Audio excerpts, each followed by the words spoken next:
Fenomenología del espíritu. 1807. Por Georg Wilhelm Friedrich Hegel. Página 33 a 33. Ciencia de la experiencia de la conciencia. Introducción. Propósito y método de esta obra. Lo absoluto es verdadero y viceversa. Tebe dice. Si el conocimiento está fuera de lo absoluto, ¿se puede tomar como algo verdadero? La intención es encontrar el absoluto, que no modifica lo que es y no se ve afectado por la percepción que de él se tenga. Quien está en busca de analizar a la mínima expresión un fenómeno, no tiene miedo a buscar. La visión tangible del asunto, no está concedida a los miedosos, que terminan transfiriendo sus razones a lo misterioso y mágico. Hegel escribe.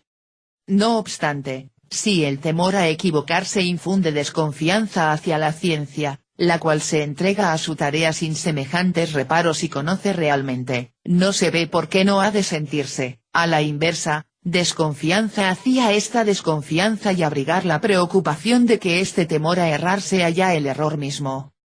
En realidad, este temor presupone como verdad, apoyando en ello sus reparos y sus consecuencias, no solo algo, sino incluso mucho que habría que empezar por examinar si es verdad o no.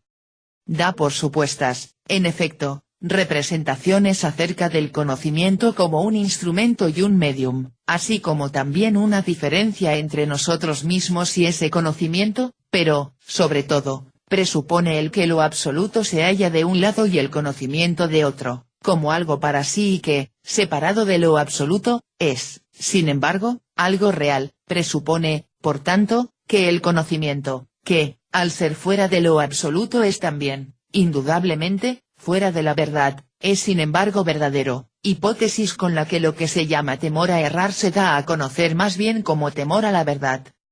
Esta consecuencia se desprende del hecho de que solamente lo absoluto es verdadero o solamente lo verdadero es absoluto. ¿Cómo saber si un conocimiento es verdadero y en consecuencia absoluto?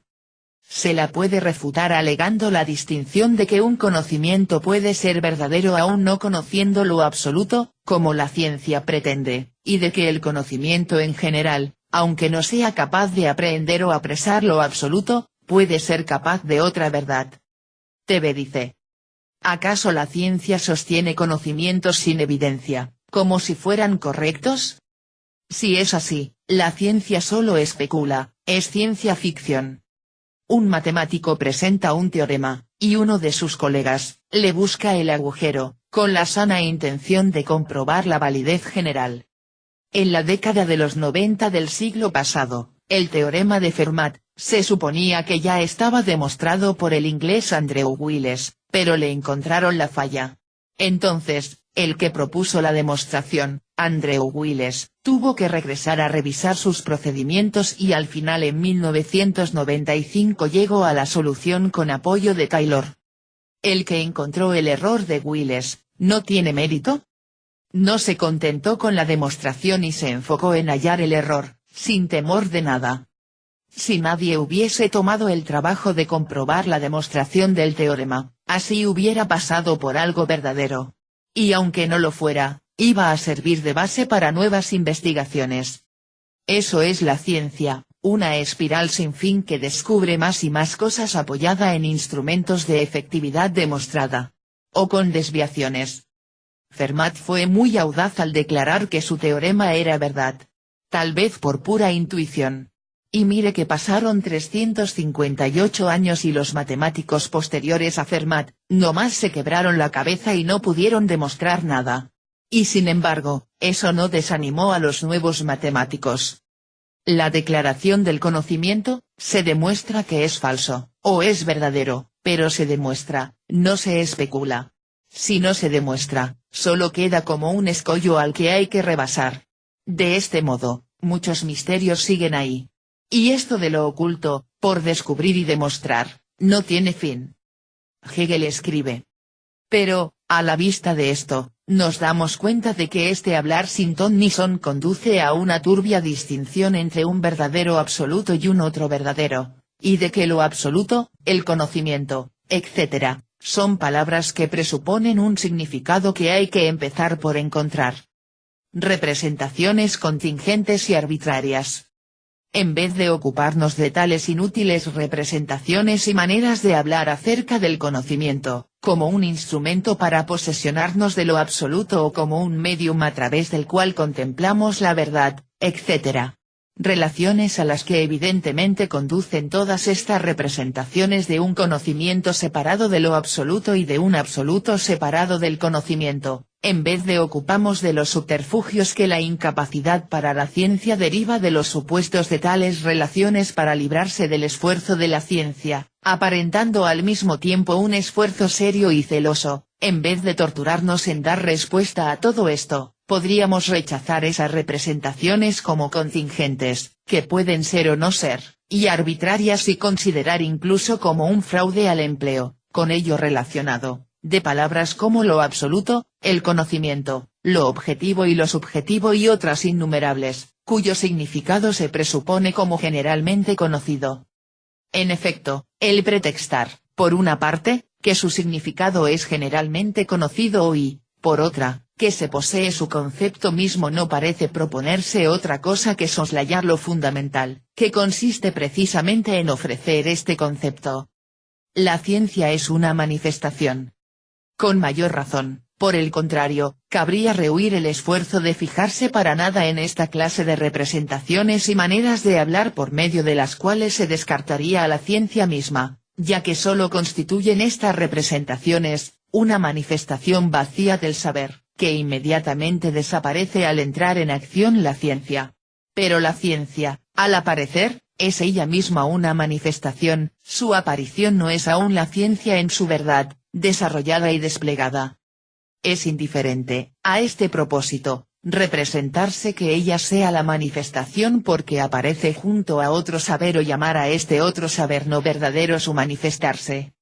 Pero la ciencia tiene que liberarse de esta apariencia, y solo puede hacerlo volviéndose en contra de ella. TV escribe.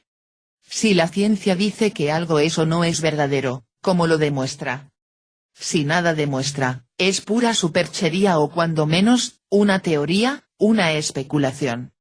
Así como la ciencia descalifica a quien porta un conocimiento de algo, ese portador también puede descalificar a la ciencia, si es que nadie tiene la demostración en la mano.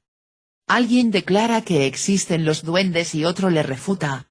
El que refuta, a su vez no tiene manera de demostrar la inexistencia del duende.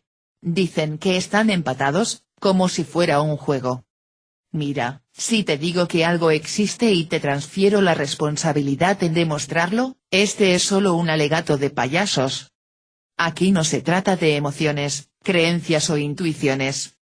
¿A quién se le ocurrió el concepto, que por su honor, lo demuestre? Porque en este caso, puedo soltarme inventando mundos fantásticos y asumo que son reales, mientras nadie me demuestre lo contrario. Hegel escribe. En efecto, la ciencia no puede rechazar un saber no verdadero sin más que considerarlo como un punto de vista vulgar de las cosas, y asegurando que ella es un conocimiento completamente distinto, y que aquel saber no es para ella absolutamente nada, ni puede tampoco remitirse al barrunto de un saber mejor en él mismo. El saber sin verdad confrontando a la ciencia. Mediante aquella aseveración, declararía que su fuerza se halla en su ser, pero también el saber carente de verdad se remite al hecho de que es y asevera que la ciencia no es nada para él, y una aseveración escueta vale exactamente tanto como la otra. Y aún menos puede la ciencia remitirse al barrunto mejor que se daría en el conocimiento no verdadero y que en él mismo señalaría hacia ella, pues, de una parte, al hacerlo así, seguiría remitiéndose a un ser y, de otra parte, se remitiría a sí misma como al modo en que es en el conocimiento no verdadero, es decir, en un modo malo de su ser y a su manifestación, y no a lo que ella es en y para sí. Por esta razón, debemos abordar aquí la exposición del saber tal y como se manifiesta. TV escribe. Hay conocimiento demostrable, que puede sujetarse a la evidencia replicable una y otra vez, mediante la experimentación.